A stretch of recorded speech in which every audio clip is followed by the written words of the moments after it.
I never thought much of the midnight shifts at St. Agnes Hospital. The halls were dimly lit, and the rhythmic beeping of monitors was the only sound breaking the silence. It was peaceful, almost serene, until I noticed the eyes. At first, it was just a flicker of movement in the corner of my vision, a shadow passing by.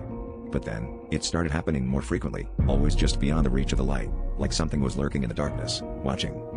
Curiosity got the better of me, and I started to pay closer attention during my rounds. It wasn't long before I discovered that the security cameras had their own secrets.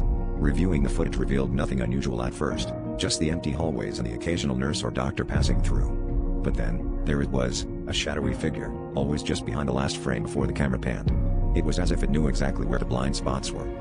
I decided to investigate further, my heart pounding with a mix of fear and determination. I followed the shadow's path through the hospital, down the deserted corridors, past the sleeping patients.